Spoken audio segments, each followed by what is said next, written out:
नमस्कार, आप देख रहे हैं न्यूज 11 स्पेशल। मैं हूं अभिषेक सिन्हा आपके साथ। सज गया रण क्षेत्र। जी हां, रण क्षेत्र सज गया है। कई दिग्गजों ने आज नामांकन किया है। जितने बड़े नाम झारखंड के आप अपनी उंगलियों पर गिन सकते हैं, कमोबेश सभी का नामांकन किया जा चुका है।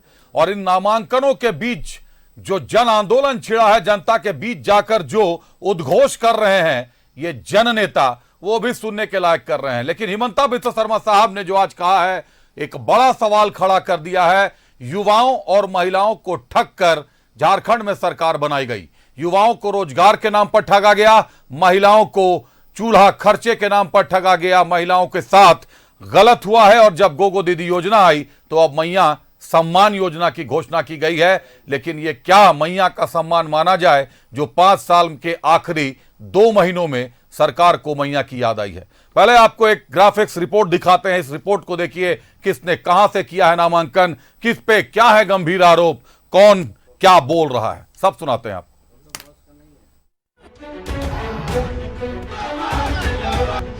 नामांकन और शक्ति प्रदर्शन, झारखंड में दिग्गजों का जमावड़ा, सभी दलों ने झोंकी ताकत। नामांकन के बाद पार्टियों का शक्ति प्रदर्शन, एनडीए इंडिया का शक्ति प्रदर्शन। रांची सीट से सीपी सिंह का नामांकन, जेएमएम से महुआ माझी ने भी किया नामांकन। महुआ पर राजद नेत्री ने लगाया था बांग्लादेशी होने का आरोप। रानी ने राजद छोड़ निर्दलीय नामांकन किया। चंदन कियारी से अमर बाउरी ने भरा पर्चा। पार्टी छोड़कर भागे उमाकांत रजक है मैदान में। घाटशिला से बाबूलाल सोरेन ने किया नामांकन। जमशेदपुर पूर्वी से बीजेपी की पूर्णिमा दास का नामांकन। जमशेदपुर पश्चिमी से सरयू राय ने भरा पर्चा। हटिया से नवीन जायसवाल का नामांकन। चतरा से एनडीए प्रत्याशी जनार्दन पासवान का नामांकन। इंडी गठबंधन के नेताओं ने भी भरा पर्चा। बरहेट से हेमंत और गांडे से कल्पना ने भरा पर्चा। लातेहार से बैद्यनाथ राम ने किया नामांकन। मांडर से शिल्पी नेहा तिर्की ने भरा पर्चा। इंडी गठबंधन का दावा, झारखंड में बनेगी इंडी गठबंधन की सरकार।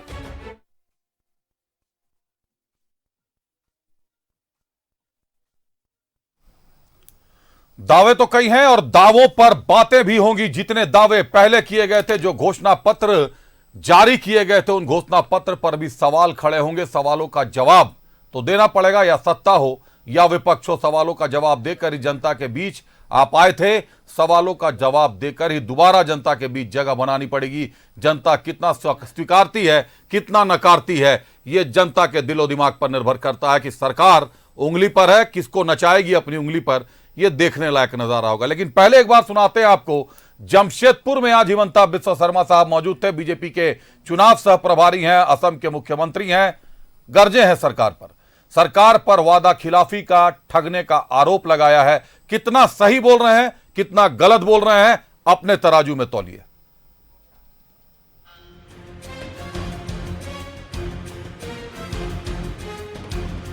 बांग्लादेशी घुसपैठियों को चुन चुन कर करेंगे बाहर, कोल्हान में गर्जे हिमंता। घुसपैठियों को वोट बैंक की आड़ में छुपा रही हेमंत सरकार। पहली कैबिनेट से गोगो दीदी योजना की होगी शुरुआत।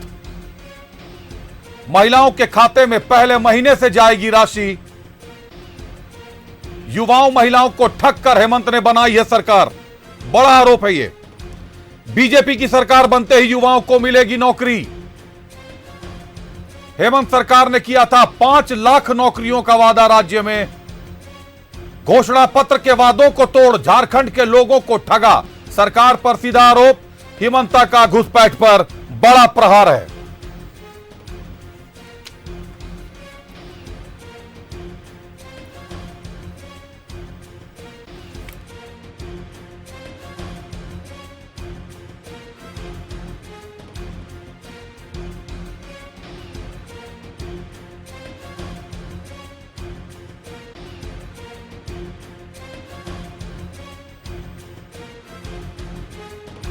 झारखंड में ये परंपरा रहा है कि 10-12 लोग जब टिकट मांगते हैं तो 1-2 असंतोष भी होता है, नामांकन डालते हैं, उनको मनाने का काम चलते रहते हैं।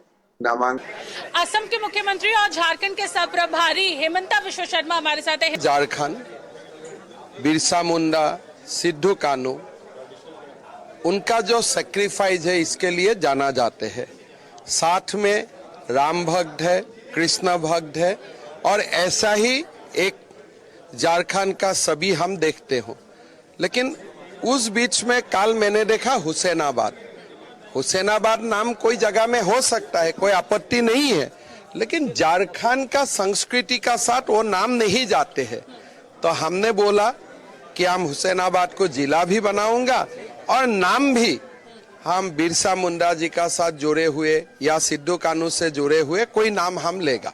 सर एक और सवाल रहेगा, क्योंकि सरयू राय सिलेंडर छाप के साथ जा रहे हैं। अमसेदपुर पूर्वी में सरयू राय जी यही सिंबल से लास्ट टाइम जीते हैं, तो सरयू राय जी का साथ ये जो सिलेंडर है इसका एक संबंध है। और बीजेपी ने घोषणा पत्र में इस बार ये बोला है कि हम सिलेंडर 500 रुपया में दूंगा और 2 सिलेंडर हम फ्री देगा साल में।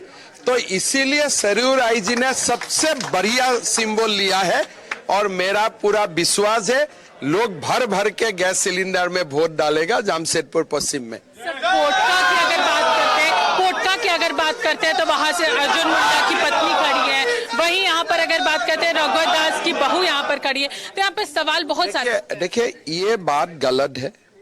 चुनाव अर्जुन मुंडा और उनका परिवार मीरा मुंडा ने नहीं लड़ा है। मीरा मुंडा चुनाव लड़ा है। मीरा मुंडा एक आदिवासी महिला है। जब वो खुद चुनाव लड़ रहा है, उनको अर्जुन मुंडा का साथ जोड़ना ठीक नहीं है। अगर अर्जुन मुंडा भी चुनाव लड़ते थे, मीरा मुंडा भी चुनाव लड़ते थे, तब आप ये प्रश्न जरूर करिए। रघुवर दास जी गवर्नर है, वो यहाँ में चुनाव में कहीं उसको दिखाई भी नहीं देगा आपको। पूर्णिमा एक महिला है, एक युवा महिला है, और उनका अपना करियर बनाने का उनका अधिकार है। आप हेमंत सोरेन जी को पूछिए, कल्पना सोरेन जी को पूछिए, बसंत सोरेन जी को पूछिए।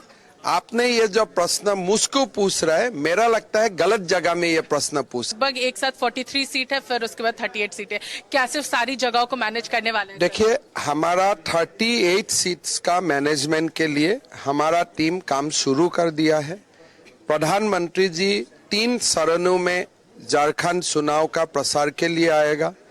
गृह मंत्री अमित शाह जी रहेगा, हमारा राष्ट्रीय अध्यक्ष नड्डा जी रहेगा, और बहुत बढ़िया कोऑर्डिनेशन से जनता दल, लोसपा, बीजेपी, साथ में हमारे आशु, ये सारों पार्टी मिलके हम बढ़िया से चुनाव का मैनेजमेंट करेगा, ये मेरा विश्वास है। इस बार बीजेपी ने महिलाओं को सशक्त करने की जो बात कही थी 33%, उसमें कहीं ना कहीं भारतीय जनता पार्टी खड़ी उतरती हुई नजर आई है। 12 महिला प्रत्याशियों को उतारा है आपने। देखिए ये बहुत बड़ा, प्रधानमंत्री जी ने बोला था कि हम समता में महिलाओं को भागीदारी दूंगा। आज झारखंड में हम 12 महिला प्रत्याशी खड़ा करके हमने ये एक प्रकार से हमारा जो संकल्प था, ये संकल्प को सिद्धि का रास्ता में हम आगे बढ़ा दिया हूँ। तो ये थे हमारे से हेमंता विश्व शर्मा, जिन्होंने हमारे साथ खास बातचीत। फिलहाल हमारे साथ इतना ही। सहयोगी सुशील के साथ में पूजा दुबे, न्यूज़ 11 भारत, जमशेदपुर। बिहार का हालत, मैं भी आपको असम का हालत बोल सकता हूँ, उत्तर प्रदेश, सारे प्रदेश का हालत का बारे में मैं आप लोगों को बोल सकता हूँ। लेकिन मैंने ऐसा कोई सरकार नहीं देखा हो जो सरकार का दिन में बार बार क्वेश्चन पेपर का लीक होते हैं, हमारा युवाओं का सपना को तोड़ मोड़ करके रख दिया जाते हैं। ये जो झारखंड में हमारे सरकार चल रहा है, मैं बार बार बोलता हूं, ये सरकार जनता की सरकार नहीं है, ये बंटी बबली का सरकार है। ये सरकार में और कोई कुछ इसमें भागीदारी नहीं है, खाली अपना बीबी और अपना पत्नी का नाम से ही झारखंड सरकार चल रहा है। और जब नामांकन की बात चलेगी तो फिर उनकी बात भी होगी जो कभी झारखंड के लिए आंदोलनरत थे, लेकिन अब दुखी हैं, आहत हैं, पार्टी बदल चुके हैं। क्या कहते हैं? आज चंपाई सोरेन साहब का भी नामांकन था, उनके बेटे बाबूलाल सोरेन ने भी नामांकन किया। क्या कुछ कहा चंपाई सोरेन ने, वो भी सुनाते हैं आपको। व्यक्ति हो, लंबा संघर्ष हम लोग किए हैं। उस समय कौन देश में कांग्रेस का सरकार था। यहाँ का झारखंडियों का, आदिवासी मूलवासी का भावना कभी समझने का कांग्रेस पार्टी ने नहीं किया। न आदिवासी का हित में कभी सोचा, न मूलवासी हित में, न गरीबों के हित में, न दलितों के हित में कभी कांग्रेस पार्टी नहीं सोचा। क्या किया? हर समय झारखंड आंदोलन को कुचलने का काम किया और गोली चलाने का, शहीद करने का काम किया ये कांग्रेस पार्टी। कभी झारखंड के साथ न्याय नहीं किया। भारतीय जनता पार्टी का सरकार बना केंद्र में, प्रधानमंत्री अटल बिहारी वाजपेयी का नेतृत्व में झारखंड आंदोलन को सब नजदीक से देखा, मूलवासी का दर्द को समझा, दलितों का दर्द को समझा, आंदोलन का सही रूप समझने का कौन किया है? भारतीय जनता पार्टी, देश का प्रधानमंत्री तत्कालीन अटल बिहारी वाजपेयी।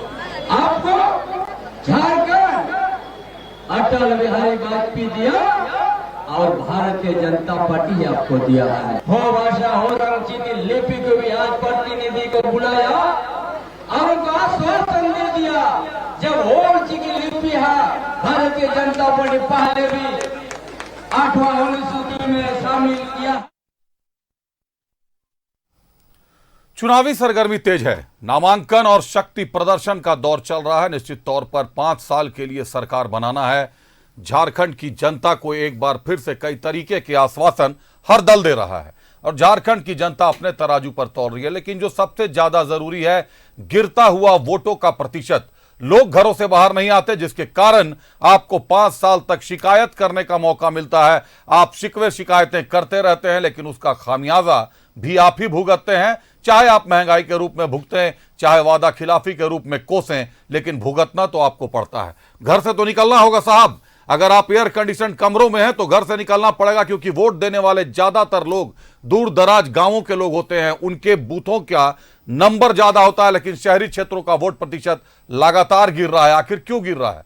शहरी क्षेत्र के वोट प्रतिशत के गिरने के पीछे एक बहुत बड़ा कारण जो हमारी टीम देख रही है, आकलन कर रही है, कि कहीं ना कहीं आप आश्वस्त होते हैं अपनी सरकार को लेकर कि सरकार बनने वाली है। आप जहां नाम सुन रहे हैं, मीडिया में देख रहे हैं, लेकिन एक एक वोट कीमती होता है और हर वोट की कीमत को आपको समझना होगा। वोट देने के लिए तो मैदान में जाना होगा, क्योंकि लोग अपनी ताकत झोंक रहे हैं। लेकिन कौन वादे पर खरा उतरा, कौन वादे पर खरा उतरेगा, किसने वादा तोड़ा, इसका मूल्यांकन अभी आपको करना है। रुक करते हैं अपने अतिथियों का। स्वागत करते हैं। कांग्रेस से कमल ठाकुर साहब हमारे साथ हैं। कमल जी स्वागत है आपका। भाजपा से प्रदीप सिन्हा साहब हमारे साथ हैं। प्रदीप जी स्वागत है आपका। आजसू से परवाज खान साहब हमारे साथ हैं। परवाज जी स्वागत है आपका। कमल ठाकुर साहब, शुरुआत आपके ही साथ। नामांकन का दौर शुरू हो गया है, रणक्षेत्र सज गया है। बरहेट से हेमंत सोरेन साहब ने भी नामांकन कर दिया है, गांडे से कल्पना सोरेन जी ने भी नामांकन कर दिया है। कई बड़े चेहरे जो नामांकन में हैं, आज नामांकन किया है कई बड़े चेहरों ने। कांग्रेस से भी शिल्पी नेहा तिर्की ने नामांकन किया है, पूर्णिमा नीरज सिंह ने नामांकन कर दिया है। कमोबेश शक्ति प्रदर्शन के मूड में पूरी तरीके से कांग्रेस जेएमएम दोनों। देखिए, राजनीतिक व्यक्ति जो होता है उसका ये सबसे बड़ा पर्व है। और आपने ठीक बात बोला कि मतदान का प्रतिशत जो गिर रहा, उस पर तो सारे दल को एक स्वर में बोलना चाहिए कि मतदान का प्रतिशत कैसे बढ़े। इसके लिए लोगों के बीच में अपनी बातों को, सही बातों को रखे। अगर आप राजनीति में झूठ सच से स्टार्ट कीजिएगा तो निश्चित रूप से प्रतिशत गिरते जाएगा, क्योंकि आदमी का, जनता का विश्वास नेताओं से गिरते जाता है। तो सच्चाई तो है ही, लेकिन आज से 13 तारीख का बिगुल फूका गया। सारे प्रत्याशी अपने अपने ताकत लगाए हैं और पार्टियां भी अपनी ताकत लगा रही है। तो जो पार्टी जनता के विषय पर बहुत सोची होगी, जनता उसके साथ होगी। जो जनता के खिलाफ कुछ बात की होगी, जनता उसके खिलाफ हो जाएगी। तो मुझे तो लगता है कि 13 तारीख का इंतज़ार प्रत्येक उस व्यक्ति को होना चाहिए जो संवेदनशील हो, जो देश और राज्य की रक्षा करना चाहता हो, जो ये सोचता होगा कि नहीं ये जो लोकतंत्र है। आप सोच लीजिए कि राजीव गांधी का सोच कितना ज़बरदस्त होगा कि उन्होंने 21 से 18 साल उम्र सीमा को घटाया। उसका सबसे बड़ा चीज़ था कि भागीदारी जो है 18 साल के बाद के लोगों का इसमें हो। देश के प्रधानमंत्री का वोट का कीमत 1 और आम जनता जो सबसे निचले पदान में भी बैठा हुआ उसका भी वोट का कीमत 1 है।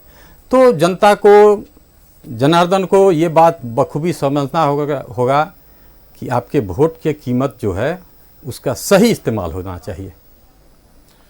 वोट की कीमत का सही इस्तेमाल होना चाहिए। प्रदीप सिन्हा साहब बीजेपी से हमारे साथ हैं। प्रदीप सिन्हा साहब, आरोप है जो कांग्रेस जेएमएम लगाते रही है, मुद्दे चलिए मुद्दों पर बात कर लेते हैं। बीजेपी का मुद्दा बांग्लादेशी घुसपैठ, युवाओं और महिलाओं को साथ लेकर चलना, गोगो दीदी योजना है, युवाओं को रोजगार देने के लिए आप लोगों ने आश्वस्त कर दिया है, पहले साल में 1 लाख वैकेंसी भरने की बात है। दूसरी तरफ सरकार है, 5 लाख का वादा था राज्य सरकार का, लेकिन जब उस पर सवाल पूछे जाते हैं तो कहा जाता है कि केंद्र ने भी तो 2 करोड़ नौकरियां नहीं दी, तो हम 5 लाख फिर क्यों देंगे। यह सवाल झारखंड के युवाओं को कितना भाएगा? देखिए, अभी कमल जी कह रहे थे कि मतदान की कीमत समझनी चाहिए। मैं समझता हूँ कि इस बार के जो मतदाता हैं उनको निश्चित रूप से एक बार कांग्रेस पार्टी और झारखंड मुक्ति मोर्चा का मैनिफेस्टो लेकर बैठना चाहिए और देखना चाहिए कि कौन कौन से वायदे किए थे इन्होंने और किस तरह से जो छलावा की बात आती है तो किस किस बिंदुओं पर उन्होंने राज्य के लोगों को ठगा। तो पहले तो जो आपने अभी कही कि 5 लाख नौकरियों की बात, और फिर हमारा वो डिफेंस लेते हैं कि 2 करोड़ कहा था उन्होंने नहीं किया। लेकिन मैं समझता हूँ कि 2000 चुनावों के उपरांत देश में 2 लोकसभा के चुनाव हो गए, ये सारे विषय गए जनता के बीच, लेकिन जनता ने इनकी बातों पर भरोसा नहीं किया, जनता ने एनडीए पर ही मुहर लगाई। तो अब जहाँ तक प्रश्न है कि आपने कहा था कि बेरोजगारी भत्ता देंगे, नौकरी नहीं दे पाए, तो आज उसका नाम लेवा भी कोई नहीं, सदन में बोला था इन्होंने और आज उसकी चर्चा तक नहीं करना चाहते। उसके अलावा आप देखेंगे जिस तरह से जो संवैधानिक संस्थाएं हैं उसको किस तरह से कमतर आंका गया राज्य सरकार के द्वारा कि ना तो सूचना आयुक्तों की नियुक्ति की गई, न महिला आयोग की नियुक्ति की गई, न लोकायुक्त की नियुक्ति की गई। और प्रमुख आपको बताता हूं कि सूचना आयोग में 30,000 से ज्यादा आवेदन लंबित हैं। सूचना का अधिकार के तहत आवेदन तो देते हैं लोग, लेकिन उनको कोई जवाब नहीं मिलता। अब महिला आयोग में आप भी जानते हैं कि महिलाओं से जुड़ी समस्याओं के मामले जाते हैं, या दहेज प्रताड़ना की मामला हो, यौन शोषण का मामला हो, कार्यस्थल पर भेदभाव का मामला हो, तो उसका भी जवाब नहीं देना एक तरह से महिलाओं के अधिकार पर हनन है। और लोकायुक्त की तो मैं समझता हूं कि जानबूझकर इन्होंने नहीं बनाया होगा कि राज्य सरकार के जो भ्रष्टाचार के कारनामे हैं कहीं लोकायुक्त के न्यायालय में न पहुंच जाए और सुनवाई शुरू हो गई तो सरकार के लिए फजीहत होगी। इसलिए 3 संस्थाओं का मैं नाम से इसलिए ले रहा हूं कि जो लोग महिला सशक्तिकरण की बात करते हैं, जो नागरिक अधिकार की बात करते हैं, जो संविधान का किताब दिखाते हैं ना ऐसे, उनसे पूछेगा आप कि क्या ये जो 3 प्रमुख आयोग है इसका गठन आपने क्यों नहीं किया। तो कहीं ना कहीं राज्य सरकार ने जिस तरह से हनन किया है लोगों के अधिकारों का भी, और मैनिफेस्टो में आगे आऊंगा आपकी बातों में, अभी मैनिफेस्टो में बहुत सारी चीज है। इन्होंने कहा था कि महिलाओं को 50,000 तक के ऋण बिना किसी गारंटी के दिए जाएंगे जी। और महिला सशक्तिकरण की अभी आपने बात कही कि गोगो दीदी योजना के बरक्स जो है इन्होंने 2500 रुपए देने की घोषणा की है।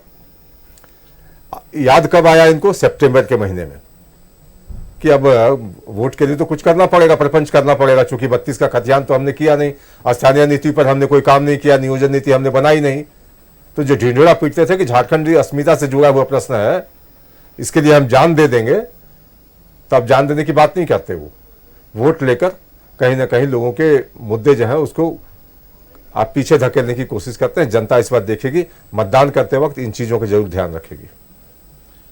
जनता मतदान करते वक्त इन चीजों का जरूर ध्यान रखेगी। एक बार प्रवास का भी रुख करते हैं। प्रवास हमारे साथ आंसू से जुड़े हुए हैं। प्रवास, अमर बावरी के खिलाफ उमाकांत रजक उतरे हैं, पार्टी छोड़कर निकले हैं आंसू को छोड़कर। सारा जनाधार आंसू का चंदन क्यारी में जो मेहनत किया उन्होंने आंसू के दम पर किया, लेकिन आज चुनाव आंसू के खिलाफ, भाजपा के खिलाफ, एनडीए के खिलाफ ही लड़ेंगे।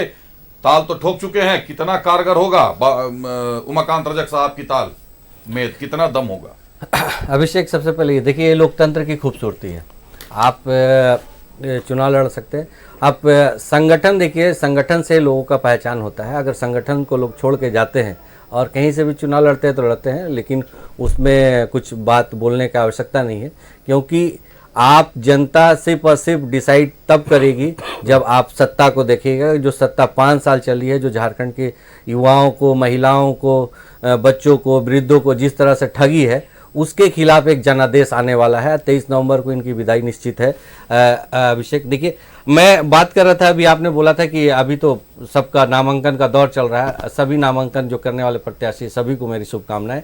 लेकिन सबसे अहम बात मैं बोल रहा हूं कि अभी माननीय आपने कल्पना सोरेन जी का नामांकन के बारे में पूछा था, बोला था, लेकिन ये देखिए अभिषेक, वो कहाँ से नामांकन कर रही है। वो सीट एक अकलियत समाज का बेटा का था। अगर वो प्रखर नेता हैं और वो कहीं से भी झारखंड आंदोलनकारी के एक जो तख्ती लेके घूमते हैं उस परिवार को लोग, तो कहीं से भी चुनाव लड़ सकते। क्यों अकलियत समाज के बेटा का वो सीट को वो छीनना चाह रही थी? सरफराज अहमद साहब। हाँ, वो था, और वो है को था में बदल दिए। आज क्या है, अगर करना ही था तो सरफराज साहब के परिवार को टिकट दे देते। लेकिन ये देखिए, ये अकलियत के बारे में बात करते हैं लेकिन भ्रम फैलाते हैं। ये सरकार वही सरकार है जो अल्पसंख्यकों के लिए जो 15 सूत्री जो कार्यक्रम बना था, जिसके लिए कि आप सच्चर कमेटी का रिपोर्ट लेके हमारे पूर्व राष्ट्रपति अबुल कलाम आज़ाद जी ने जो सजेशन दिया था, और एनडीए की सरकार ने उसे बोला था कि नहीं, ये 15 सूत्री का कार्यक्रम होना चाहिए और उसके लिए राज्य को मीटिंग करना चाहिए। जिस तरह से अगर राज्य जहां अल्पसंख्यकों को जहां दिक्कत हो रही है पढ़ाई पे, दवाई पे, तो उस तरह पे ये सुझाव होता। लेकिन ये 5 साल में एक 15 सूत्री का मीटिंग नहीं कर पाए। ये तो अल्पसंख्यकों को ठगे हैं, सिर्फ भ्रम फैलाए हैं। और आप बात करते हैं तथाकथित कि हम अल्पसंख्यकों के हितैषी है। आप देखिए, एक अल्पसंख्यक का बेटा का आप सीट में चुनाव लड़ रही हैं। क्या उस स्थिति थी? वो आपने बनाया था, परिस्थिति भी बनाया था कि आपने अपने आप को स्थापित करने के लिए रातों रात उनसे इस्तीफा ले लिया था। लेकिन अब तो आप नया सीट पे आप कहीं से भी चुनाव लड़ सकते थे। लेकिन ये बोले ना कि ये भ्रम फैलाने में माहिर है, और ये भ्रम को, जाल को तोड़ने के लिए जनता जनादेश देखिए। आज देखिए एनडीए के प्रत्याशी जितने जगह से, चाहे आप लोहरदगा में देख लीजिए, हमारे आजसू पार्टी के प्रत्याशी नीरू शांति भगत जी का नॉमिनेशन में जो जन सैलाब उड़ा था, चाहे रामचंद्र शहीद जी का जन सैलाब उड़ा था, वो सिर्फ और सिर्फ दिखाता है मतदान का प्रतिशत भी बढ़ेगा और विजय का जो हमारा जो मार्जिन है वो बहुत बड़ा होगा, क्योंकि एनडीए में झारखंड की जनता सशक्त सरकार लेके आने वाली है। जी अभिषेक, 8 बजे का ये तो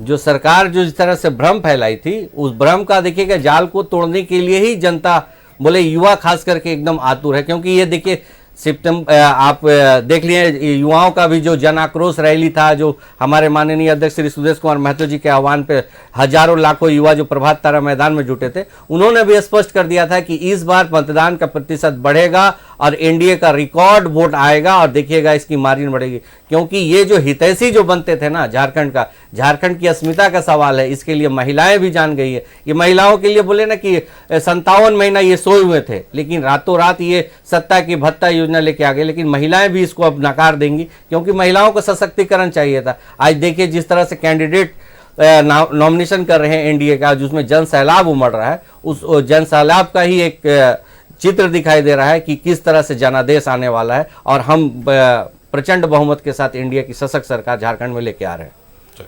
एक बार कमल ठाकुर साहब के पास फिर चलता हूं। कमल साहब, झारखंड आंदोलनकारी कह रहे हैं कि कांग्रेस ने हम पर गोली चलवाई। जब जब झारखंड की मांग उठी, झारखंड की मांग तेज हुई, कांग्रेस पार्टी ने गोली चलवाई, गोली खाया हमने सीने पर।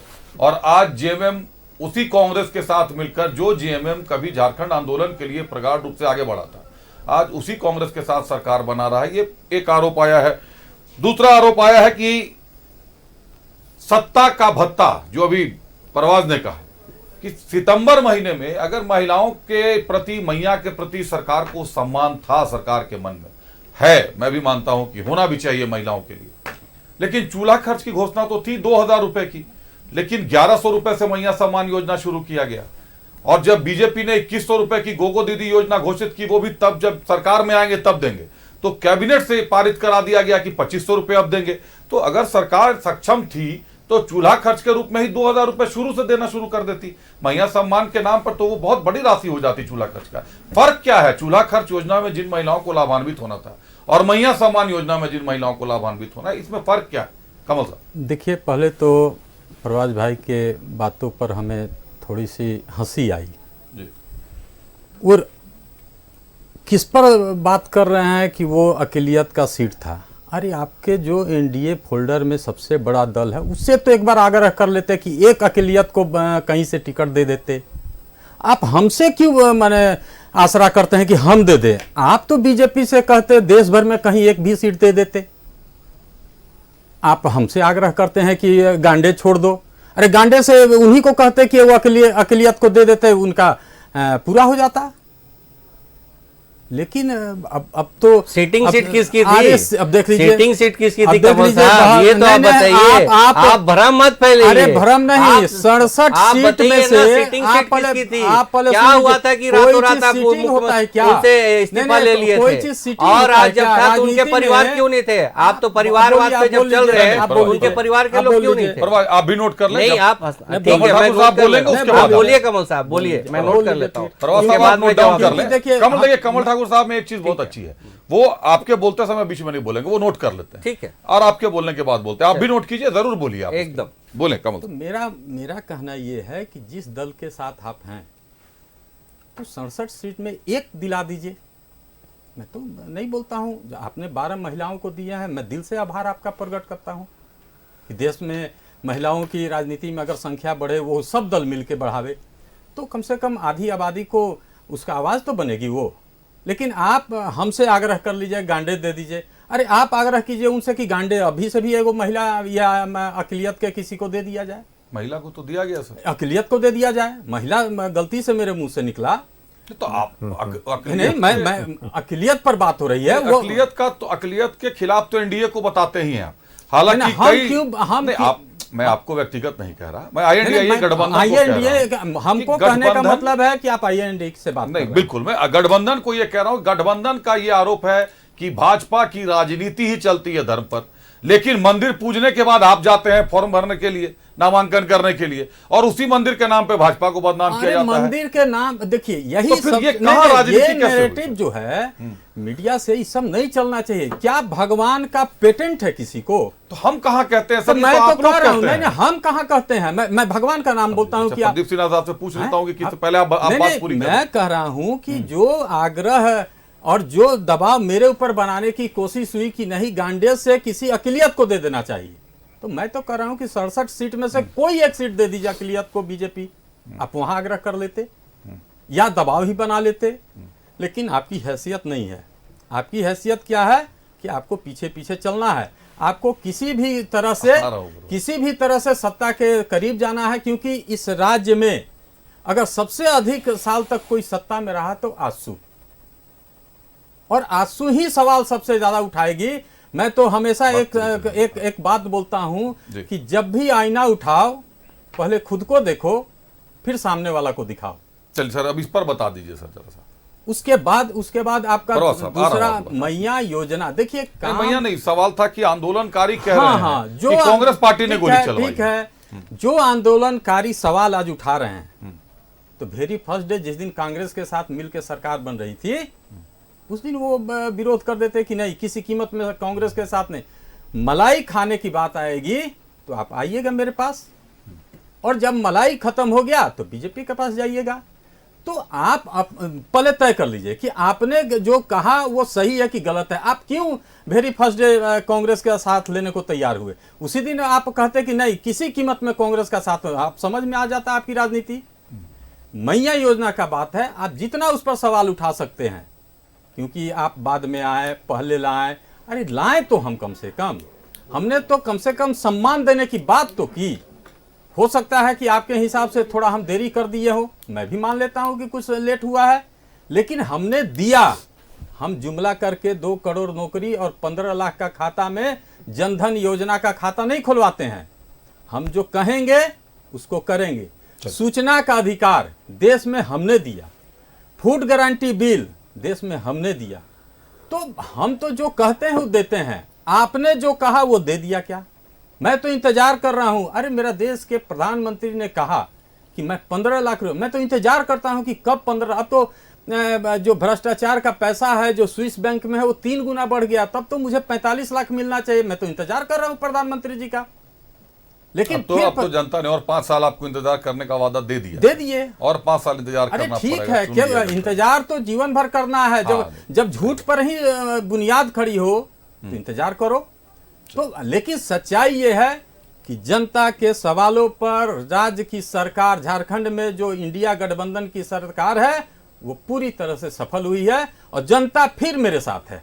चलिए, जनता फिर से साथ है। परवाज हाथ उठा रहे थे, तुरंत आता हूं, एक ब्रेक का वक्त हो गया है। राज्य महिला आयोग की बात की अभी प्रदीप सिन्हा साहब ने, उनसे समझेंगे कि आखिरी अध्यक्ष कौन थी राज्य महिला आयोग की। अभी उन पर भी आरोप हैं, कई सारे मामले हैं। परवाज से भी एक बार समझेंगे। हालांकि आंदोलनकारियों पर जो कह गए कमल ठाकुर साहब की, जब मलाई खाना होता है तो आंदोलनकारी बीजेपी कांग्रेस के साथ होते हैं, जब मलाई खत्म हो जाती है तो कांग्रेस को छोड़ देते हैं। तो अब ये तय करना कांग्रेस को और आंदोलनकारियों को है कि आपस में आपका क्या रिश्ता है। इसमें हम लोग कुछ नहीं बोलेंगे। ये तय कर लीजिए कि गोली किसने चलवाई, कहां कहां गोली चली। लेकिन आरोप आ रहे हैं सामने, बीजेपी पर भी आरोप है। मैया सम्मान योजना पर आरोप नहीं, लेकिन चूल्हा खर्च योजना किसके घोषणा पत्र में था, किसने शुरू नहीं किया, और जब शुरू नहीं हुआ तो बाद में जब योजना मैया सम्मान आई तो चूल्हा खर्च के नाम पर ही 2000 से क्यों नहीं शुरू हुई। ये एक सवाल जरूर सियासी गलियारे में तैर रहा है। अतिथियों का एक बार प्रवाज कुछ कहना चाह रहे थे। प्रवाज, कम शब्दों में ज्यादा बातें कहिएगा। प्रवाज, सीधे प्रवाज के पास चलते हैं। नहीं, कमल साहब ने हैसियत की बात की थी, वही बता रहा हूँ। इनकी हैसियत इतनी बड़ी हो जाती है कि अकलियत को कुछ नहीं समझते। अभी मैं बार बार बोल रहा हूँ कि आप सजेशन ले रहे थे। अरे भाई, आप सजेशन काहे के लिए लेना चाह रहे थे? आप बहुत बड़ा हितैषी है तो उस पर आपको काम करना चाहिए था। और आप जब बोल रहे थे कि मलाई और इसका लेके, तो आपके लिए सत्ता मलाई का हो सकता है, हमारे लिए सत्ता सेवा के लिए होता है। आपको झारखंड के परिप्रेक्ष्य में भी देखना चाहिए। आसू पार्टी जब जब सत्ता पे आया है तब तब आप देखे हैं कि झारखंड में फ्रैक्चर मैंडेट रहा है, और किसी तरह झारखंड के वासियों को जो सपना जो साकार करना था उसमें आसू पार्टी ने भूमिका निभाई थी। अरे हम तो आपको बता रहे हैं, आप बार बार जब बोलते हैं ना कि आसू पार्टी सत्ता पर रही, तो आप दिखाइए आसू पार्टी का एक विधा, और मैं आपको दिखाता हूं कि आपके देखिए अभी आपके रिसेंट में आपके जो वरिष्ठ मंत्री थे, उनके मंत्री के पीए के नौकर के यहां से करोड़ों रुपए निकलता। आप तो करप्शन के लिए हैं। आप तो जब जब आए हैं तब तब आदिवासी मुख्यमंत्रियों को जेल भेजे हैं। उसका उदाहरण आप देख लीजिए। चाहे माननीय गुरु जी को जेल भेजना हो, चाहे मधु कोड़ा जी को जेल भेजना हो, चाहे हेमंत सोरेन जी को, करप्शन आप करते हैं, उसका खामियाजा आदिवासी मुख्यमंत्री उठाते हैं। आप किस तरह के हैसियत के बारे में बात करते हैं? आप हर कोई को हैसियत दिखाना चाहते हैं, लेकिन आप राष्ट्रीय पार्टी हैं, आपको देखना चाहिए। आप इसी के लिए राष्ट्रीय पार्टी होने के बावजूद भी आपका जो नीति या सिद्धांत जो करप्शन की तरफ जो चल रहा है ना, उसके चलते आप विलुप्ति के कगार पे खड़े हैं। विलुप्ति के कगार पर कांग्रेस खड़ी है, ये कह रहे हैं आजसू के प्रवक्ता कि कांग्रेस अब विलुप्त होने के कगार पर आ गई है। हालांकि अभी 16-17 सीटों पर है, 4 सीटों का नुकसान इस बार हुआ था, लेकिन अब भाकपा माले ने खुद को अलग कर लिया। तो ये देख रहा है कि जो 11 सीटों की बची हुई संख्या है, जेएमएम 41 सीटों पर लड़ने का वादा कर चुकी थी, लेकिन जेएमएम के 41 सीटों की घोषणा हो चुकी है। अभी तक लुइस मरांडी जी का जामा से और सरायकेला से गणेश महाली का नाम नहीं है। तो यह तय है कि 43 सीट पर तो जेएमएम अब लड़ेगा। कांग्रेस के खाते में 29 सीट थे, तो जो 11 सीटें बढ़ी उनमें से 6 सीटों पर तो आरजेडी ने घोषणा कर दी है। 5 जो सीटें उनमें 2 सीटें जेएमएम ने कैप्चर कर ली। अब कांग्रेस को बाकी की 3 सीटें मिलती हैं या 2 और सीट मिलती है, आरजेडी और एक और सीट लेगा, 7 सीट पर चुनाव लड़ेगा। कैलकुलेशन अभी भी, एक तरफ नॉमिनेशन चल रहा है, दूसरी तरफ सीट शेयरिंग का फाइनल ही नहीं हो पा रहा संख्या, कि गठबंधन सीट शेयरिंग की संख्या कब फाइनल करेगा। चलिए उस पर भी चर्चा करेंगे। प्रदीप सिन्हा साहब, गांडे से इतनी बड़ी जेएमएम की स्टार प्रचारक उतरी हैं कल्पना सोरेन जी। माननीय मुख्यमंत्री हेमंत सोरेन जी जब जेल में थे तो उन्होंने कमान संभाली, उपचुनाव में बाजी भी मारी, मैदान भी मारी, निश्चित तौर पर कहीं ना कहीं परचम लहराया उन्होंने। आप लोग भी किसी राजनीतिक परिवार के लोगों को वहां से गांडे से टिकट देना आप लोगों ने क्यों नहीं स्वीकारा? मुझे लगता है मुनिया देवी जी को आप लोगों ने टिकट दिया है गांडे से, और एक नया चेहरा होंगी इस बार गांडे के लिए। इसके पहले उन्होंने चुनाव लड़ा था या नहीं, एक बार उनके बारे में जरा जानकारी दे दें, क्योंकि कल्पना सोरेन के साथ अगर फाइट है तब तो आपके कई बड़े नेता उस क्षेत्र में हैं, लेकिन आप लोगों ने बड़े क्षेत्र के किसी नेता की बेटी बहू को अवसर नहीं दिया वहां पर। देखिए, कई बार गुमनाम चेहरे भी कुछ कमाल करके दिखा जाते हैं। और जहां तक मुनिया देवी की आपने बात कही कि वो कोई उस क्षेत्र के लिए अपरिचित नहीं है और जनप्रतिनिधि रह चुकी है वहां से जिला परिषद में, इसलिए राजनीतिक क्षेत्र में काम करने का अनुभव है उनको। और जहां तक प्रश्न है कि कोई व्यक्ति भारतीय जनता पार्टी से चुनाव अकेले नहीं लड़ रहा होता है, उसके पीछे पूरे संगठन की शक्ति, प्लानिंग और आप कह सकते हैं संसाधन, ये सारे चीज काम करते हैं। तो आप देखेंगे कि चुनावों के दौरान कोई ऐसा नहीं है कि हम वॉकओवर देने जा रहे हैं किसी को मुनिया देवी की नाम घोषणा करके। बिल्कुल मुकाबला जोरदार होगा, निर्णायक होगा रोचक भी होगा। और साथ साथ मैं ये बताऊं कि आप अगर कोई ये उम्मीद लगाए बैठा हुआ कि बिल्कुल ये केक वॉक है, हम आसानी से निकल जाएंगे, तो ये स्थिति नहीं होनी जा रही। और जैसे गांडे पर अभी परवाज ने जो कहा कि सरफराज अहमद साहब की वो सीट थी, सरफराज साहब को राज्यसभा भेज दिया गया, रातों रात ये हुआ, और उसके बाद गांडे को खाली किया गया था एक विकल्प के तौर पर।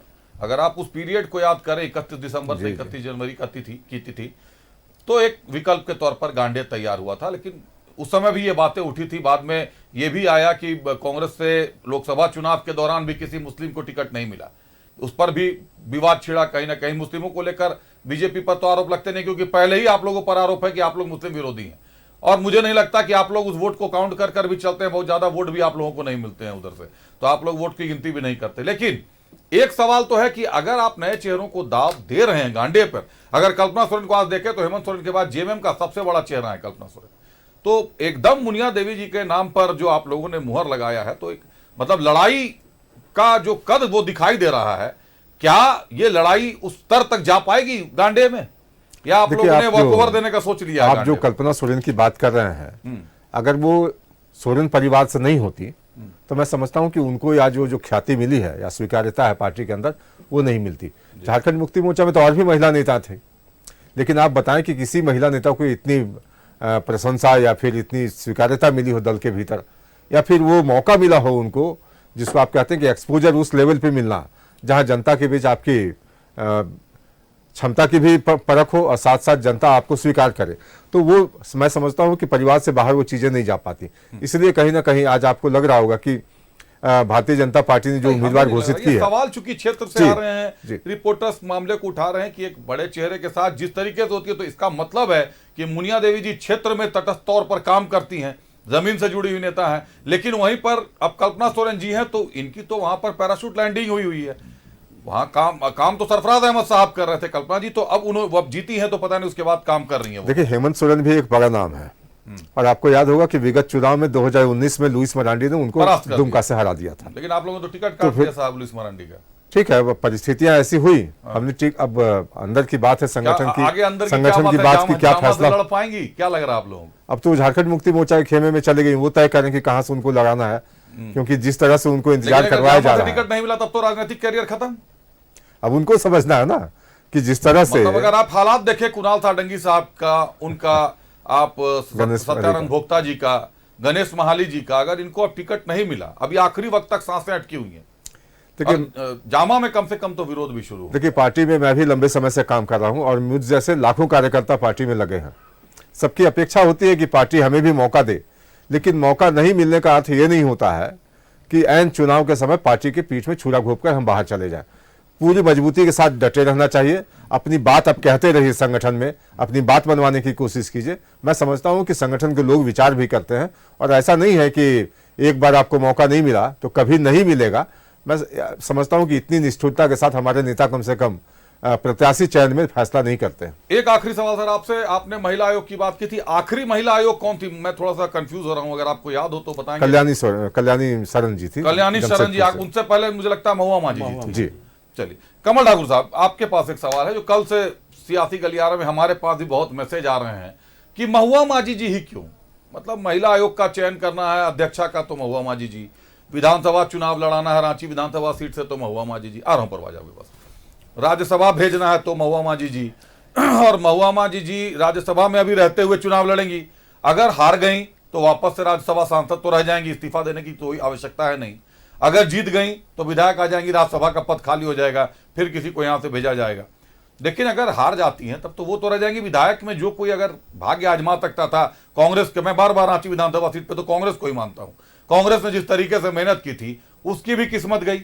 वो बेचारा जो अब जो आज 45-46 साल का, 5 साल के बाद 51-52 साल का उसकी उम्र हो जाएगी, तब वो फिर चुनाव लड़ने के लिए मैदान में उतरेगा। ये एक सवाल सियासी गलियारे में है। दूसरा कि आप ही के गठबंधन के दल राजद से एक महिला नेत्री हैं रानी कुमारी, उन्होंने इस्तीफा दिया, चुनाव लड़ने के लिए आज नॉमिनेशन भी किया, और बड़ा आरोप लगा दिया। अब उनके पास क्या तथ्य हैं, क्या सबूत हैं, ये हमारी जानकारी में नहीं है, लेकिन वो कह रही हैं कि महुआ मांझी जी का सीधा संबंध बांग्लादेश से और ढाका के साथ है। देखिए, प्रक्रिया चयन का जो है ये ऊपर लेवल से सारा चीज होता है, किसको लड़ाना है, कुछ किसको समझ नहीं। पाते हैं आप लोग, क्योंकि हम लोग नहीं समझ हम पाते लोग हैं। समझ आपको बता रहे हैं, जो मेरी समझ है हम उतना ही बताएंगे, एक्स्ट्रा तो कोई बात यहाँ करने हम आते नहीं है। नहीं, बिल्कुल।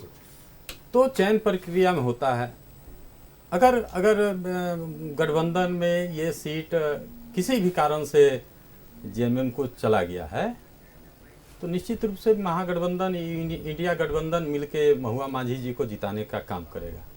रही बात इन्हीं को क्यों, तो देखिए पार्टी में सारे समीकरण को देखा जाता है कि कौन आदमी कहाँ से चुनाव लड़ेगा तो कैसे जीतेगा। ऐसा नहीं है कि भारत में ये पहला अवसर है कि राज्यसभा का मेंबर चुनाव विधानसभा लड़ रहा है। इस देश में तो कृषि मंत्री देश के विधानसभा के चुनाव लड़ते हैं, ये कोई बड़ी बात नहीं है। मतलब आप लोग संतुष्ट हैं? अरे स्वाभाविक रूप से है। आदित्य विक्रम जायसवाल क्यों असंतुष्ट है? प्रेस कॉन्फ्रेंस करके उन्होंने अरे कहा। संदीप वर्मा क्यों असंतुष्ट है? उत्तम यादव क्यों असंतुष्ट है? उत्तम यादव किस दल के हैं? उत्तम यादव का तो अपनी पार्टी है। नहीं, अपनी पार्टी नहीं। देखिए कल भी वो बोले हैं कि मैं बीजेपी में हूँ, बीजेपी में रहूंगा, लेकिन चुनाव लड़ूंगा। उत्तम यादव बीजेपी में नहीं है। अरे ये बात तो खुद बोले हैं, मैं नहीं बोल रहा हूँ। उत्तम यादव जी, प्रदीप सिन्हा जी, उत्तम यादव बीजेपी में है क्या? हो सकता है इनको ज्यादा जानकारी हो, मुझे तो जानकारी नहीं है। देख लीजिए आप। अरे उत्तम यादव ये नहीं बोल सकते। ये देखिए, अब कोई भी नामांकन कर दे और दावा करे कि मैं बीजेपी का हूं तो स्वीकार्यता नहीं। मैं जानता हूं उनकी अपनी मुझे मोबाइल देखना पड़ेगा, उनका अपना संगठन है। समझिए, मैं उनका पूरा जीवन परिचय नहीं जानता हूं। मैं जानता हूं। हाँ, मैं तो आप लोगों को जानता हूं, सभी कोशिश भी लोगों नहीं को करता हूं, मैं इतना कोशिश भी नहीं करता हूं कि किसी का जीवन परिचय को पढ़ूं। हमारा तो काम है। हाँ, आपका काम है, हम लोग। लेकिन मैं जो मोबाइल टीवी में जो आके उन्होंने जो सोशल मीडिया में जो उन्होंने कहा कि मैं बीजेपी का हूं। देखिए मैं आपको बता रहा हूं, राष्ट्रीय युवा शक्ति, हाँ ठीक है, एक पार्टी है, उत्तम यादव उससे। लेकिन मैं आपको अभी नहीं दिखा पाऊंगा, लेकिन निश्चित रूप से आपके व्हाट्सएप पर भेज दूंगा। कल ही उन्होंने कहा है कि मैं बीजेपी में हूं। मतलब कांग्रेस संतुष्ट है महुआ माझी जी? अरे स्वाभाविक तौर पर जब गठबंधन है मेरा तो मैं संतुष्ट हूं। गठबंधन को संतुष्ट बहुत रह रहे हैं। कुमार राजा भी अभिषेक, एक बात बता दीजिए अभिषेक जी, कुमार राजा भी डोर टू डोर कुछ कहना चाह रहे हैं। मेरी बात पूरी नहीं, बात पूरी कर लें कमल जी, जल्दी थोड़ा सा। मैं कह रहा हूं कि जब हम लोग गठबंधन बनाए हैं तो स्वाभाविक रूप से संतुष्ट है तब ना बनाए हैं। कौन सी सीट पर आपने दावा ठोका जहां उनका जनाधार है और आप चुनाव लड़ने वाले हैं? मुझे एक सीट बताएं, मैं आपको 3 सीटें बताऊंगा जहां जनाधार आपका है और टिकट कांग्रेस जेएमएम लड़ेगा। आप अपने मैं नहीं सर, तो हम लोग भी जमीन पर काम करते हैं, ऐसे चुप मत कराइए। आप अपने सोर्स से बता रहे हैं मेरा जनाधार, मैं तो आपका सोर्स पूछ रहा हूं ना। मैं तो बता रहा हूं कि मेरा जनाधार 81 विधानसभा मैं पर है। आपका सोर्स पूछ रहा हूं। मेरा जनाधार 81 विधानसभा पर है, लेकिन मैं गठबंधन में हूं, मैं बड़े भाई की भूमिका में मैंने तो आपसे 3 सीट, एक सीट बता दीजिए सर। मैं तो 2014 से 2019 का एक काम पूछता हूं तो कोई नहीं बताता है, आप 3 का बात करते हैं। मैं क्यों अपने गठबंधन की बात को? मैं कांग्रेस को सम्मान करता हूं, राष्ट्रीय पार्टी है, निश्चित तौर पर मैं सम्मान देता हूं, लेकिन जिस रास्ते पर चल रहे हैं पता नहीं अस्तित्व की लड़ाई अब कहीं ना बन जाए आगे चलकर, क्योंकि मैं किसी भी प्रवक्ता से या किसी भी से भी पूछूंगा, कोई एक सीट आप बता दे जिस पर जेएमएम का जनाधार हो और आपका प्रत्याशी उतरा हो, उसको सहायता मिलेगी। सुखदेव भगत साहब को तो मिली नहीं सहायता साहब। सुखदेव भगत साहब लड़ते रह गए, वहां से मैं गवाह हूं, इस बात का कैसे इनकार कर दूं? मैं कैमरे पर झूठ नहीं बोलता अपने दर्शकों से। आप एक बात समझ, मैं कैमरे पर मेरा पेशा राजनीति नहीं है, मेरा पेशा पत्रकारिता है। मेरा भी पेशा बहुत साधारण सा है कि नहीं, आप जानकार हैं। मैं झूठ बोलने नहीं आऊंगा। नहीं, आप बिल्कुल सच बोलते हैं, लेकिन आप लोग नहीं बोलते हैं कई बातें। नहीं, प्रदेश नेतृत्व के सवालों पर आप लोग एक बात, गठबंधन में अगर गठबंधन को चलाना पड़ता है तो थोड़ा ऊपर नीचे चलना पड़ता है। और जब बड़े भाई की भूमिका में आप रहिएगा, लेकिन तो मुझे स्वाभाविक तौर पर रहता है। ठाकुर साहब, मुझे लगता है कि कांग्रेस को विचार करना चाहिए, क्योंकि जनता भी देख रही है कि गठबंधन धर्म के पालन के लिए कहीं कांग्रेस बाध्य तो नहीं होती जा रही, बाध्य दिखाई देती है बाहर। जनता के सवालों पर मुझे जो भी कुर्बानी देनी होगी हम लोग दे देंगे। चलिए सर, प्रवास साहब क्या कहना चाह रहे थे आप? बात पूरी करते। देखिए, ये राजधानी रांची की आप विधानसभा का टिकट के बारे में बात करते हैं। हम तो सबसे पहले झारखंड मुक्ति मोर्चा के वरिष्ठ नेता जो बहुत टीवी में बोलते हैं, बहुत अखबारों में बयान देते हैं, उनका सोशल मीडिया हम खंगाल रहे थे। इन्हीं का सोशल मीडिया में था कि उन्होंने लिखा था, मेरी तपस्या में क्या कमी रह गई थी, फिर लगता है दादा को लिखना चाहिए था टिकट देने के बाद।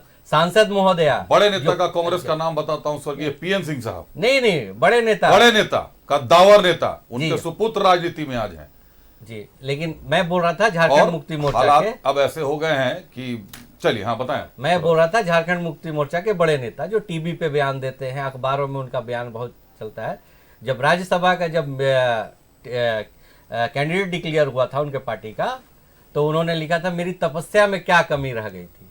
आज फिर हमको लगता है कि उनकी सोशल मीडिया खंगालना चाहिए। क्या फिर वो लिखे हैं क्या मेरी तपस्या में क्या कमी रह गई थी? चलिए, क्यों नहीं उन्हें पार्टी की, एक बार क्यों अपने नहीं पार्टी सहयोगियों का उन्हें भी रुख टिकट कर लेते दी? हैं। आप देखिए अभिषेक, मैं बोला ना कि ये भ्रम फैलाना जानते हैं इस चीज को। अब कमल जी भी बोल रहे थे, कमल जी के ही बहुत सारे नेता जो रांची में जिस तरह से जी तोड़ हड्डी तोड़ मेहनत कर रहे थे, आज उनके लिए कमल जी के पास कोई शब्द नहीं है, वो इधर उधर की बात कर रहे हैं। मैं बोला ना कि ये किसी तरह भी जनता को भ्रम में डालना चाहते हैं। कमल जी देखिए, कमल जी हो, आप हो, प्रदीप सिन्हा साहब हो, आप प्रवक्ता हैं, आपको पार्टी का पक्ष रखना हो सर आप, और मैं यहाँ बैठा हूँ आपके अंतर्मन की बात निकालने के लिए। वही बात है। मैं तो पूछूंगा आपसे सवाल। मैं तो प्रदीप सिन्हा साहब से भी मैंने पूछा कि भाई मुनिया देवी जी को क्यों, मैं और भी कई लोगों के नाम वहां बोल सकता हूं। कमल ठाकुर साहब, आप अच्छे से जानते हैं कि मैं रांची विधानसभा को बहुत अच्छे से देख रहा हूं। आप कुछ बोल रहे सर, फिर एक हाँ बोल रहे सर, जल्दी बोले सर। जीतन राम मांझी एक सीट जीतते हैं, केंद्रीय मंत्री होते हैं, चलिए, और चंद्र प्रकाश चौधरी यहाँ बैठे रह जाते हैं। हाँ। तो दर्द तो बराबर लगा हुआ है, आप बोल नहीं पाते हैं। और मैं तो कह रहा हूँ कि गठबंधन धर्म निभाने के लिए मुझे कुर्बानी देनी होगी, मैं दूंगा। मुझे एक बार अपने सहयोगियों का रुख कर लेने दीजिए, एक बार सुन लीजिए। 10 सेकंड नहीं, कमल जी का हमको जवाब अच्छा, दें। बोले सर, प्लीज। बोले। कमल जी को ये चीज होना चाहिए, कैबिनेट का जो फैसला होता है वो माननीय प्रधानमंत्री का अधिकार क्षेत्र में आता है और ये राज्य में मुख्यमंत्री का जी का आता है। लेकिन टिकट में इस तरह का चीज नहीं होता है। आप अपने संगठन के बारे बोलिए, जो संगठन के लोग थे, क्या संगठन के लोग आपके उसी तरह प्रचार प्रसार करेंगे क्या? पूछिए तो आप वही तो बता रहा हूँ। आप बोले ना कि आप इधर से उधर कुछ बॉल डालिएगा, उसका जवाब मेरे पास है कमल जी। उसके लिए कमल जी मेरे पास जवाब है। प्रक्रिया होती है दिल्ली से मुहर लग गया। हाँ देखिए भाजपा में और कांग्रेस में हमारे यहाँ प्रक्रिया मतदान की ही है। मतदान की प्रक्रिया से सुन लीजिए, ऐसे मतदान की प्रक्रिया से ही हमारे यहाँ चुनाव मल्लिकार्जुन खड़गे साहब भी मतदान से, सुनिए मतदान से ही हुआ है। लेकिन इस बार का जो परिस्थिति था, इसमें मनोनीत होकर केशव महतो कमलेश जी। आपके यहाँ प्रदीप जी क्या है व्यवस्था? मैं संविधान की एक कॉपी भिजवा दूंगा आपको, उसमें सारी प्रक्रियाओं मतलब मतदान की प्रक्रिया है जी।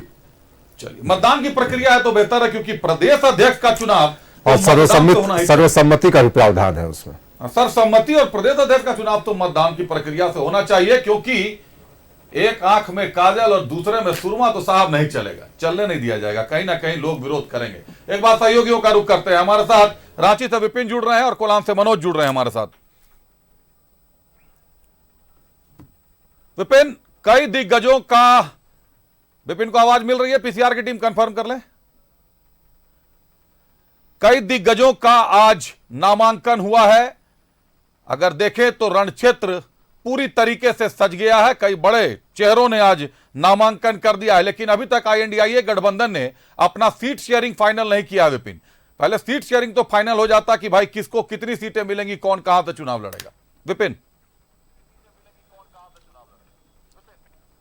जी देखिए, 24 की लड़ाई के लिए आज का ये जो 24 तारीख है ये काफ़ी महत्वपूर्ण है। जब अगले महीने की 24 तारीख आएगी तो चीज़ें स्पष्ट हो जाएगी कि ये जो लड़ाई चल रही है यहाँ पर राजनीतिक विधानसभा चुनाव को लेकर, उसका परिणाम कहाँ जा रहा है और कौन सरकार बना रहा है और कौन सरकार बचा रहा है।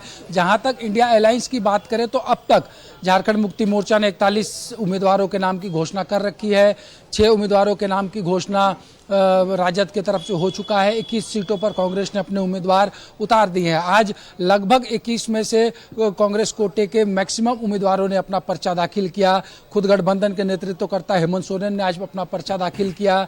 तो जिस तरीके से आज का दिन था, मेगा नॉमिनेशन डे था, और जहां तक सीट की आधिकारिक घोषणा की बात है तो कुछ ही देर में तमाम चीज़ें स्पष्ट हो जाएगी, क्योंकि कल ही ये स्पष्ट कर दिया गया था कांग्रेस के प्रभारी गुलाम अहमद मीर की तरफ से कि 79 सीटों पर चीज़ें स्पष्ट हो चुकी है। और जो जानकारी मिल रही है कि जो खाका इस चुनाव का होने जा रहा है महागठबंधन की तरफ से, 43 सीटों पर झारखंड मुक्ति मोर्चा का उम्मीदवार होगा, 3 सीटें लेफ्ट के लिए छोड़ी जा रही है, तो ये संख्या 46 का होता है। 6 सीटों पर उम्मीदवार राष्ट्रीय जनता दल ने घोषित कर दिया है, जिसके बाद ये संख्या जो है वो 52 पे पहुंचता है और बची हुई सीटें जो हैं वो कांग्रेस के हिस्से में आ रही है, यानी कि 29 सीट पर कांग्रेस अपना उम्मीदवार देगा और बचे हुए सीटों के लिए दिल्ली में मंथन भी चल रहा है, सीसी की बैठक चल रही है। उसके बाद जो बचे हुए सीट कांग्रेस के हिस्से की है उसकी भी घोषणा कर दी जाएगी। तो दिलचस्प विधानसभा का चुनाव दोनों गठबंधन की तरफ से पूरी ताकत लगा दिया गया है। 13 तारीख को पहले चरण का और 20 तारीख को दूसरे चरण का मतदान होना है। और जिस तरीके से बात करें तो ये पूरा विधानसभा चुनाव में जो राजनीतिक लड़ाई है वो 30 तारीख को जब स्क्रूटनी का मामला दूसरे चरण के मतदान के लिए जो नामांकन हुआ है वो जब पूरा हो जाएगा तो पूरे सवाब पे होगा। और इस बीच दिवाली और छठ जरूर इस विधानसभा चुनाव में जो रिदम होता है उस पर ब्रेक लगाएगा। लेकिन काफी दिलचस्प झारखंड में विधानसभा की 81 सीटों के लिए हो रहा है चुनाव जो है वो नजर आ रहा है। अभिषेक, बहुत धन्यवाद विपिन, आपने सारी बातें खोलकर रख दी हैं। 41 सीटों पर जीएमएम ने घोषणा कर दी है और 43 सीटों पर चुनाव भी लड़ेगी। कमल ठाकुर साहब, 43 के 43 रह गए। 2019 में भी जीएमएम 43 सीटों पर लड़ी थी और 2024 में भी जीएमएम 43 सीटों पर लड़ रही है। आपको 29 सीटें मिली हैं, जबकि आपके पास 31 सीटों पर आप चुनाव लड़े थे और 2 और विधायक शिल्पी नेहा तिर्की, प्रदीप यादव जी, 33 सीटों की आपकी मांग थी। ये मनोनयन का तो प्रभाव नहीं, मनोनीत होने का। मांडू भी जोड़ दीजिए उसमें एक, आप टोटल, मैं कुल सीटें जोड़ रहा हूं। हाँ, मांडू भी एक बढ़ा है। हाँ, कुल सीटें जोड़ रहा हूं, कुल मिला के तो 29 ही रह गई ना सर। ठीक है, ठीक है। देखिए गठबंधन में फिर मैं बोलूंगा चल कि ये जरूर देखा जाता है कि कौन सा पार्टी कहां से मजबूत है, उसके हिसाब से चुनाव में जाते हैं हम लोग। स्वाभाविक तौर पर है कि जब लोकसभा का चुनाव होता है, आप ये मानते हैं कि रांची विधानसभा में कांग्रेस से ज्यादा जेएमएम मजबूत है? देखिए ये तो महागठबंधन का बात है, महागठबंधन तो मजबूत है। पार्टी की बात आपने कही टिकट बंटवारे में और अभी आपने कह दिया महागठबंधन तो मजबूत है। रांची विधानसभा पर सवाल खड़े करते रहूंगा सर। तो मैं तो INDI को मजबूत करता ही जाऊंगा। INDI अपने जगह पे काम कर रहा है निश्चित तौर पर। प्रदीप सिन्हा साहब, अब आखिरी सवाल है, आखिरी पड़ाव में आ गए हैं। आप तीनों लोग ही एक बार, कमल ठाकुर साहब के पास ही थे। कमल ठाकुर साहब, जनता के नाम से एक संदेश है। देखिए मैं 13 तारीख को पर्व है हम लोगों का मतदान का। मैं जनता से ये जरूर आग्रह करूंगा कि अधिक से अधिक संख्या में मतदान केंद्र तक जाएं और जो रांची का वोट प्रतिशत है उसको इतना बढ़ाएं कि पूरे देश में गौरव के हिसाब से इसको देखा जाए और गठबंधन को जिताने के लिए ही जाएं। प्रदीप सिन्हा साहब जी, मतदान तो जरूर करें, लेकिन साथ साथ ये भी निवेदन होगा लोगों से कि विगत 5 साल के जो क्रियाकलाप हैं इस सरकार के, कई मित्र आज भी जेल में बंद हैं, कई वरीय अधिकारी जेल में बंद हैं, कौन से कारनामे हुए, किस तरह से बालू के लिए लोगों को तरसना पड़ा, किस तरह से लोगों को एक तरह से आप कह सकें वादा खिलाफी का सामना करना पड़ा, वो सारे विषय ध्यान में रखकर ही लोग मतदान करें। और हमारा जो अलायंस है जो मजबूती के साथ जा रहा है, विकल्प देने के लिए हम तैयार हैं और हमने अपना दृष्टिकोण स्पष्ट कर दिया है, उस पर मुहर लगाए। प्रवासा, देखिए आज तो मैं नॉमिनेशन का जो प्यार जनता का दिखा, मैं उससे ही अभिभूत हूँ। लेकिन मैं जनता से आग्रह करूँगा कि आप भय भ्रम भ्रष्टाचार से मुक्ति चाहते हैं तो कृपया करके मतदान केंद्र में जाएं और ज़्यादा से ज़्यादा संख्या में अपना वोट दबाएं, क्योंकि ये भ्रष्टाचारी सरकार को किसी तरह उखाड़ के फेंकना है और एक सशक्त एनडीए की सरकार झारखंड में लाना है जो आपकी जन आकांक्षाओं को पूरा करने के लिए कटिबद्ध है। जन आकांक्षाओं को पूरा करे। हमारे अतिथियों ने अपनी बातें पूरी कर ली, बहुत धन्यवाद आप सभी अतिथियों का। काफी वक्त निकालते हैं आप लोग, मीडिया के सामने आते हैं, रूबरू होते हैं, दर्शकों को अपनी बात बता पाते हैं। एक पार्टी का जो पक्ष है सामने आता है, जनता समझ पाती है कि पार्टी की विचारधारा क्या है, मन मिजाज क्या चल रहा है पार्टी के। बहुत धन्यवाद। हमारे साथ आतू से परवाज खान साहब थे, परवाज जी बहुत धन्यवाद आपका। बीजेपी से प्रदीप सिन्हा साहब थे, प्रदीप जी बहुत धन्यवाद आपका। कांग्रेस से कमल ठाकुर साहब थे, कमल जी बहुत धन्यवाद आपका। आप तीनों अतिथियों का बहुत धन्यवाद। आरोप प्रत्यारोप का दौर है। कोई कह रहा है वो आवास की घोषणा की लेकिन बालू इतना महंगा कर दिया कि आवास बना नहीं पाए। कोई कह रहा चूल्हा खर्चे की घोषणा की, सालों भर नहीं दिया, लास्ट में 2 महीने महिला सम्मान योजना दे दिया। और अब तो लोग आ गए हैं कि भाई रांची विधानसभा सीट की बात हो गई है कि कांग्रेस से छीन कर दे दिया गया महुआ माझी जी को। फिर से महुआ माझी जी खुद राज्यसभा सदस्य हैं, तो भला रांची विधानसभा सीट की उनको जरूरत क्या थी राज्यसभा छोड़कर विधानसभा में आने के लिए। तो बहरहाल ये चर्चा का विषय है, नाप तौल का विषय है। माप तौल कीजिए, मूल्यांकन कीजिए, जो जायज लगे, जिस पर विश्वास लगे आपको कि ये इनसे हम सवाल पूछ सकते हैं। आपके सवाल जहां जिन सियासी गलियारों तक पहुंचते हैं उन्हीं का चुनाव कीजिए। बहुत धन्यवाद। कार्यक्रम के साथ बने रहिए न्यूज़ 11 भारत के साथ। मुझे दीजिए इजाजत। नमस्कार।